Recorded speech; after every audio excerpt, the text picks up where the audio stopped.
pengujian bioaftur yang sudah dibuat oleh PT Pertamina ini diberi kode J2.4 pada pesawat Boeing 737-800 milik Garuda Indonesia. Tujuan dari kita secara nasional melakukan pengujian bioaftur itu adalah untuk memverifikasi pertama kali pada pengujian-pengujian yang beruntut di pesawat udara. Dari tayangan skenario yang sudah disepakati secara nasional, pertama kita akan melakukan pengujian bioaftur J2.4 itu di lembaga Lemigas. Kemudian akan dilakukan analisis hasilnya, lalu dilanjutkan pengujian di tes shell milik GMF. Nah, jika nanti itu hasilnya bagus, maka kami akan melanjutkan pengujian yang namanya ground run. Lakukan pengujiannya di areal sekitar PT GMF di Soekarno-Hatta. Hasilnya akan nanti dibutuhkan untuk mengajukan surat flight permit ke DKPPU. Itu dilanjutkan dengan uji terbang yang dilakukan oleh certified crew dari PT Garuda. Nah, hasilnya semua kalau bagus, maka terakhir kita akan melaksanakan yang namanya ceremonial flight, terbang dari Soekarno-Hatta ke Adi Sumarmo Solo. Pengujian pada tahun 2023 ini kan menggunakan pesawat Boeing.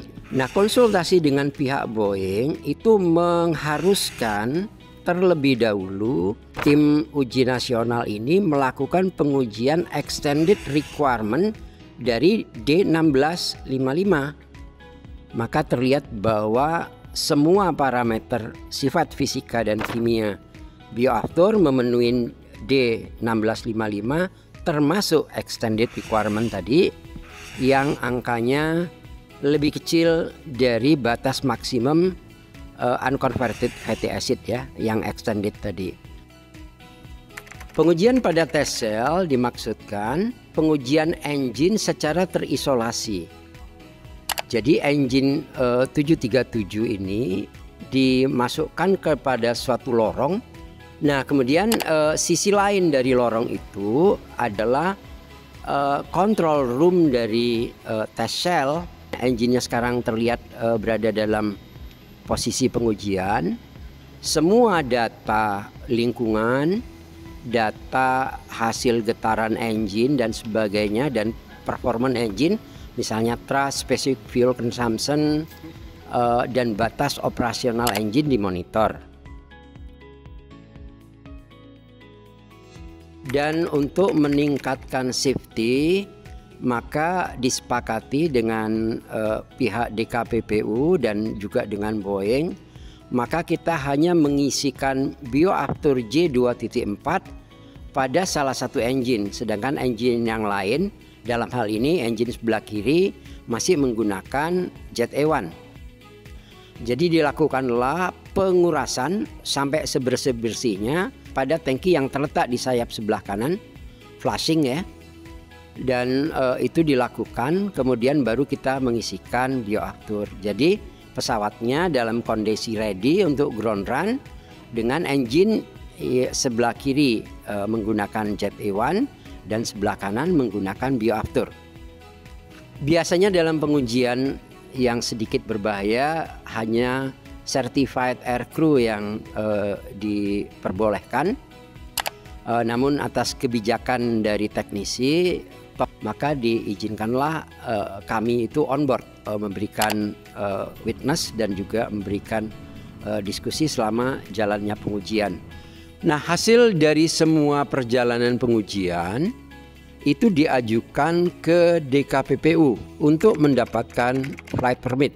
Dan alhamdulillah flight permit diberikan oleh DKPPU ke pihak Garuda, sehingga rencana uji terbang itu tinggal schedule pelaksanaan.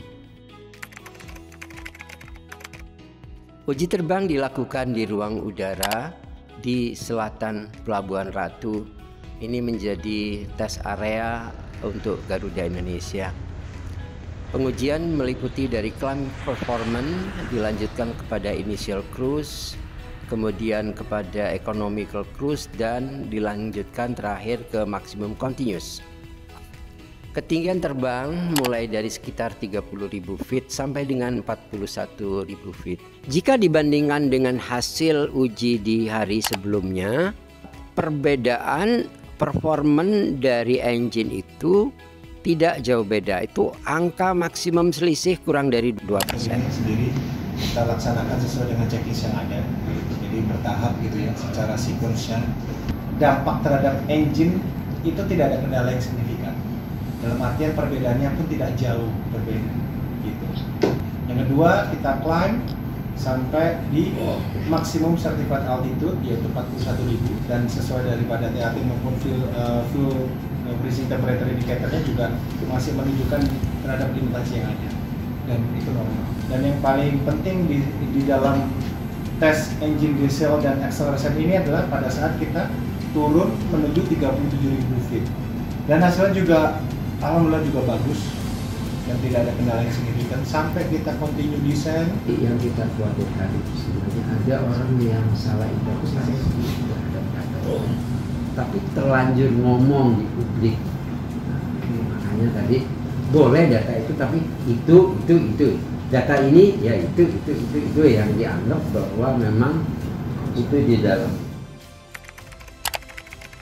Pihak DKPPU dan pihak Garuda mengizinkan suatu terbang dalam istilah kepanitiaan disebut ceremonial flight, yang sebenarnya dalam pelaksanaannya ini adalah regular flight. Indonesia kali ini menggunakan bahan bakar ramah lingkungan, yaitu Sustainable Aviation Fuel atau SAF.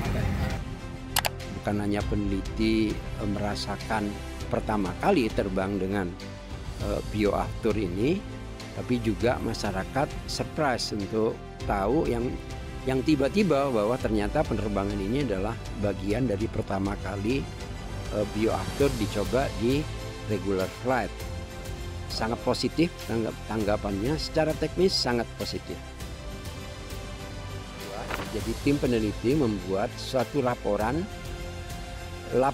akhir yang merangkum isi seluruh kegiatan dan sudah diserahkan ke BPD PKS. Ya, kewenangan ada di BPD PKS. Baik, terima kasih atas perhatiannya. Semoga apa yang kami sajikan ini bisa bermanfaat untuk pengembangan ilmu pengetahuan dan teknologi di Indonesia.